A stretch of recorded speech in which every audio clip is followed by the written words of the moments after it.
नमस्कार, प्रखर राजपूत को देख रहे हैं आप। आज तारीख है 29 अप्रैल साल 2026 और इजराइल, फिलिस्तीन, लेबनान, पाकिस्तान, भारत समेत पूरी दुनिया की खबरों के साथ एक बार फिर से आपके सामने हाजिर हुआ। दोस्तों, इस वीडियो में आपको बताएंगे कि अब पाकिस्तान ईरान की साइड खुल के उतर गया है और पाकिस्तान ने ईरान को एक ऐसा ऑफर दिया जिस ऑफर के बाद अब ईरान को बिल्कुल भी टेंशन लेने की जरूरत नहीं है।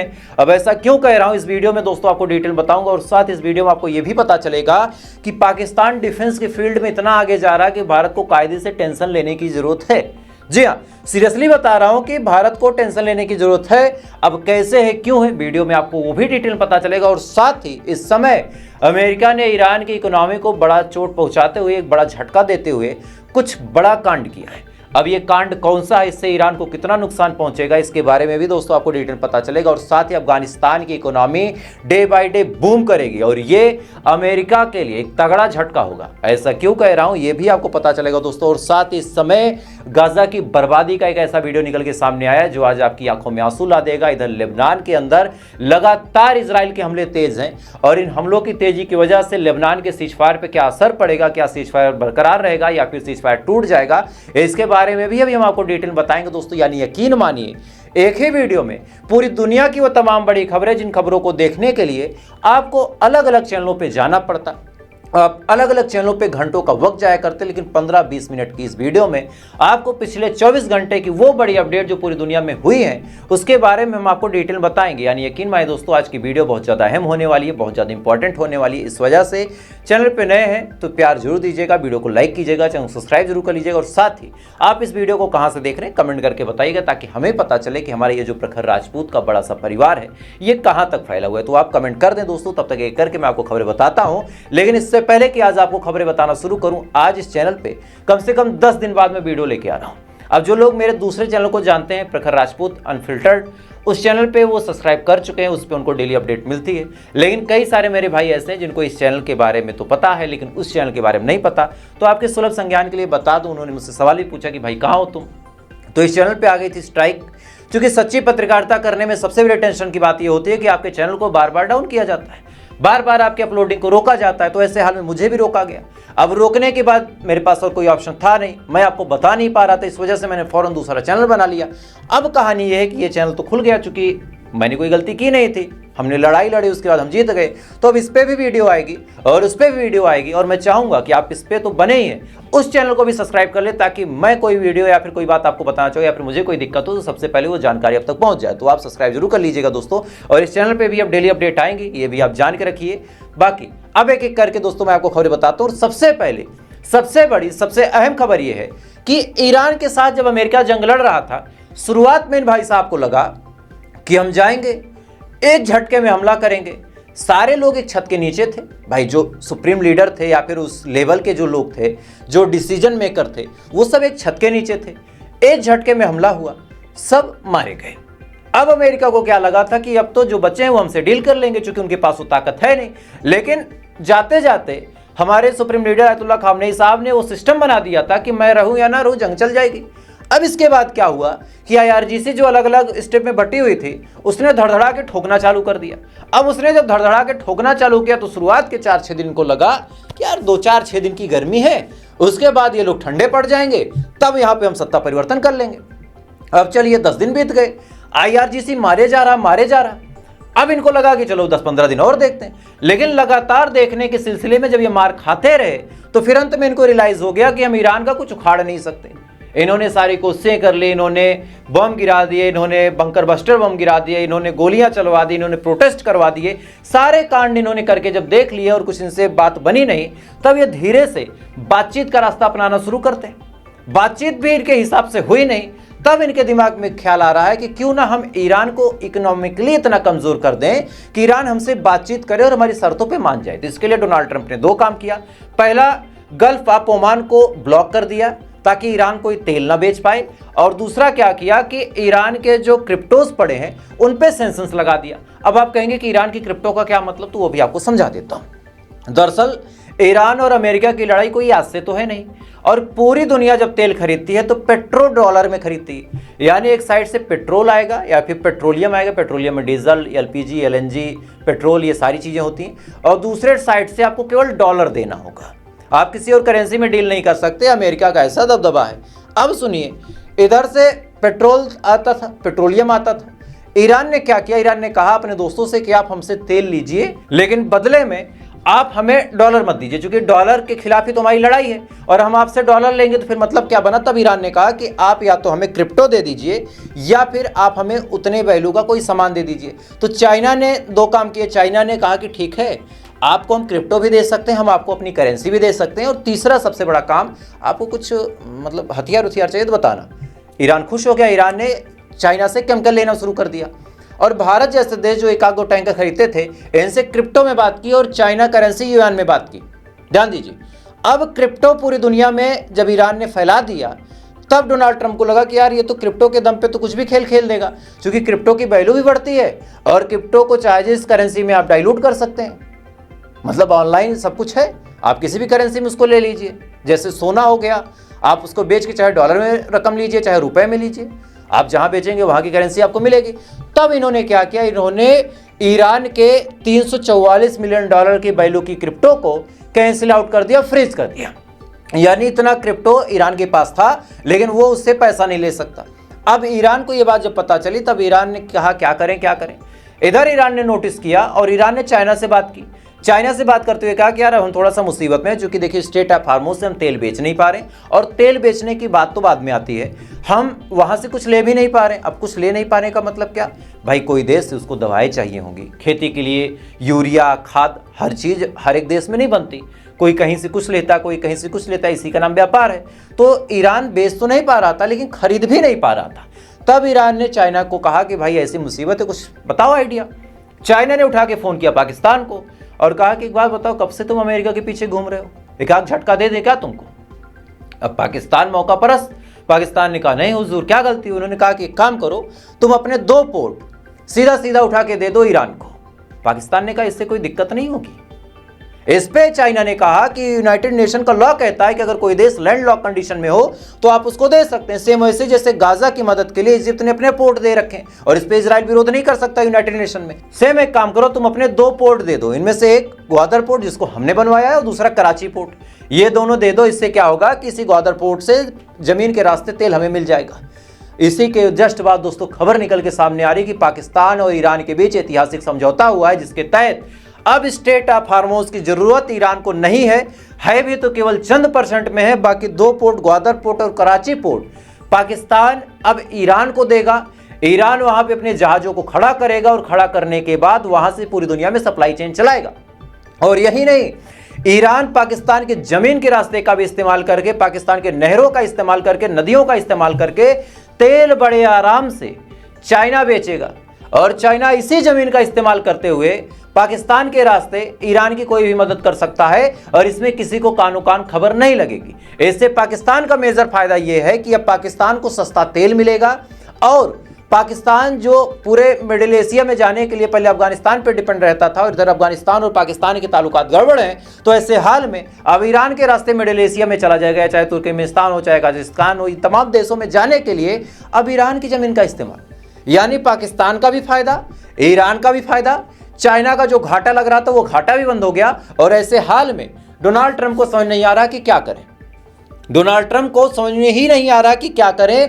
भाई साहब हमने तो बड़ा कांड किया था, खेल तो फेल हो गया। इधर सुनिए, पाकिस्तान को एक झटका लगा भी है। दरअसल अमेरिका को क्या लगा था कि हम अफगानिस्तान को जब छोड़ के जाएं तो अफगानिस्तान बर्बाद हो जाएगा। लेकिन इस बार दोस्तों कहानी ये है कि अफगानिस्तान में एक जगह लगती है जिसका नाम बदखसान है। बदखसान एक जगह है जहाँ के सुरंगों से, जिसमें कभी जो तालिबान के लड़ाके उन्होंने बम बारूद ये तमाम चीज़ें बिछाई थी, माइंस बिछाई थी, वहाँ से अब खजाना निकल रहा, मतलब सोना निकल रहा, बेशकीमती पत्थर निकल रहे और कई ऐसी कीमती चीज़ें निकल रही है जैसे हीरा टाइप, कि उसकी मार्केट प्राइस बहुत ज़्यादा है। और इस चीज़ को लेके पाकिस्तान भी टेंशन में है और इधर अमेरिका भी टेंशन में है। कैसी भी दोस्तों बड़ी अपडेट ये निकल के सामने आ रही है कि लेबनान के ऊपर बड़ा हमला आज इजराइल ने फिर किया। यानी सीज फायर की बात भले ये करें, लेकिन लेबनान के नाम पे सीज फायर इनके घुस जाता है। हाँ सुनिए, लेबनान के ऊपर हमला इतना ज़्यादा भयानक था कि इस हमले की वजह से लेबनान में भूकंप जैसी स्थिति आ गई और कुछ वीडियोस निकल के सामने। मैं चाहूँगा कि उन वीडियोस को देखें।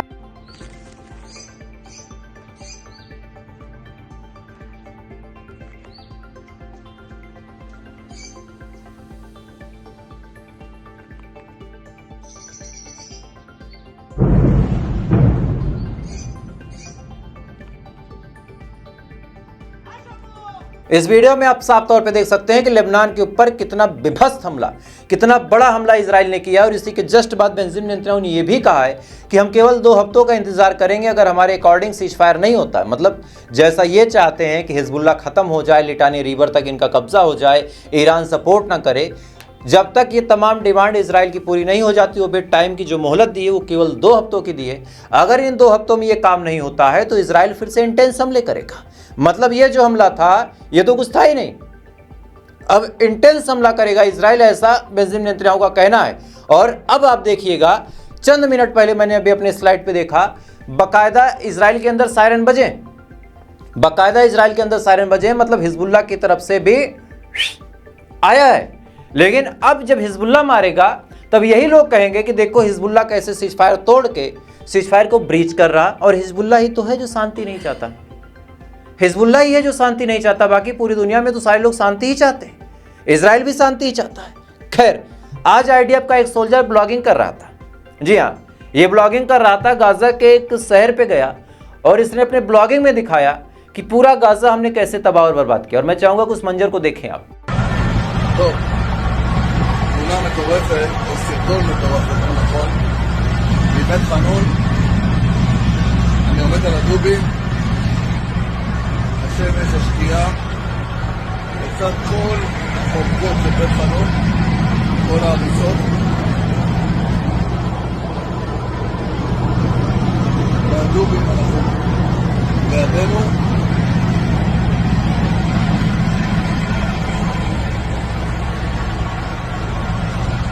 צילום פסיכי, 7:30, 7:45 בערב.